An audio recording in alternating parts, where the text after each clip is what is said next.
అందరికీ నమస్కారం. Welcome to Siriraj food. నేను మీ సిరి. ఈరోజు మనం చాలా టేస్టీగా, ఈజీగా, తక్కువ టైంలో అయ్యేలా రవ్వతో మంచి స్వీట్ రెసిపీని తయారు చేద్దాం.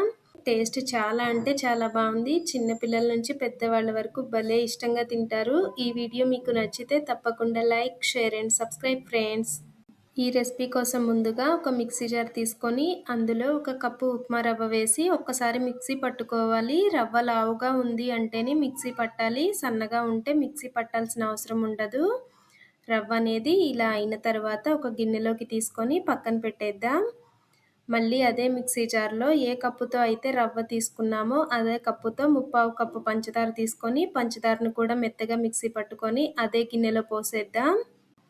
అదే మిక్సీ జార్లో పచ్చి కొబ్బరిని 3/4 కప్పు వరకు తీసుకొని మెత్తగా మిక్సీ పట్టుకోవాలి. పచ్చి కొబ్బరి లేదు అంటే ఎండు కొబ్బరి పొడైనా వేయొచ్చు. రవ్వ, పంచదార మిక్సీ పట్టుకున్న తర్వాతే కొబ్బరిని పట్టాలి. కొబ్బరి తేమగా ఉంటుంది కాబట్టి ముందే పట్టామంటే రవ్వ, పంచదార అనేది అంత మెత్తగా పౌడర్ అవ్వదనమాట. స్వీట్ చేయడానికి మనం పంచదార వాడుతున్నాం కదా, పంచదారకి బదులుగా బెల్లం పొడైనా బెల్లమైనా వేయొచ్చు. బెల్లం అయితే కరిగించిపోయాలి, బెల్లం పొడి అయితే డైరెక్ట్గా వేసేయచ్చు.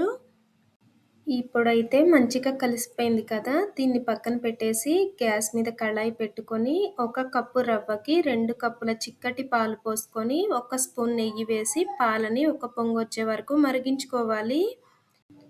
పాలైతే ఒక పొంగొచ్చేసినాయి కదా, ఇలా మరుగుతున్న పాలలో మనం ముందు తయారు చేసి పెట్టుకున్న పొడిని వేసి ఉండలేమి కట్టకుండా కలుపుకోవాలి. ఈ రవ్వలో మనం కొబ్బరి పొడి కలిపాం కాబట్టి ఉండలేమి కట్టదు, నిదానంగా కలిపినా కానీ సరిపోతుంది. మన ఛానల్లో ఇంకా ఈజీగా చేయగలిగే స్వీట్స్, స్నాక్స్, హెల్తీగా చేసే లడ్డూలు అన్నీ ఉన్నాయి. కుదిరితే ఒక్కసారి చూడండి. వీడియోస్ మీకు నచ్చితే తప్పకుండా సబ్స్క్రైబ్ చేయండి. ఈ స్వీట్ అనేది దగ్గరగా ఉడకడానికి ఎక్కువ టైం ఏమీ పట్టదు. మనం గ్యాస్ సిమ్లో పెట్టుకొని కలుపుతూ ఉన్నామంటే ప్యాన్ నుంచి చక్కగా సపరేట్ అయిపోతుంది. ఇలా సపరేట్ అయ్యింది, ఉడికిపోయింది అనుకున్న తర్వాత గ్యాస్ ఆఫ్ చేసుకొని మూత పెట్టి ఒక 10 నిమిషాలు పక్కన పెట్టుకోవాలి. 10 నిమిషాల తర్వాత మూత తీసి 1 స్పూన్ నువ్వులు వేసుకొని నువ్వులు పిండిలో అంతా మంచిగా కలిసేలాగా కలుపుకోవాలి. పిండి చూసారు కదా ఎంత స్మూత్గా ఉందో. ఇలా కలుపుకున్న పిండిని చిన్న చిన్న బాల్స్లా చేసుకొని మన వీడియోలో చూపించిన విధంగా చిన్న అప్పలుగా ఒత్తుకోవాలి. ఈ షేప్ అనే కాదు, మనకి నచ్చిన షేప్లో వీటిని తయారు చేసుకోవచ్చు. ఇలా అన్నీ తయారు చేసిన తర్వాత ఒక ప్లేట్లో పెట్టేసి పక్కన పెట్టుకోవాలి.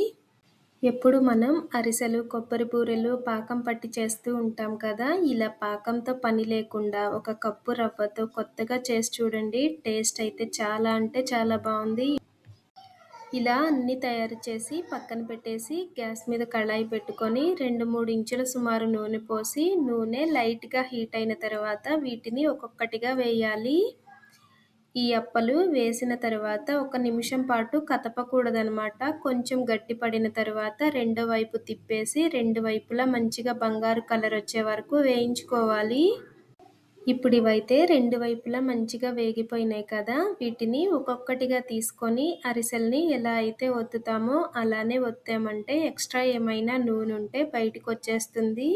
వీడియో మీకు ఎలా అనిపించిందో కామెంట్ చేయండి. ఈ వీడియో మీకు నచ్చితే తప్పకుండా లైక్ చేయండి, షేర్ చేయండి, సబ్స్క్రైబ్ చేయండి. రేపు ఇంకో మంచి వీడియోతో మళ్ళీ కలుసుకుందాం. By bye friends.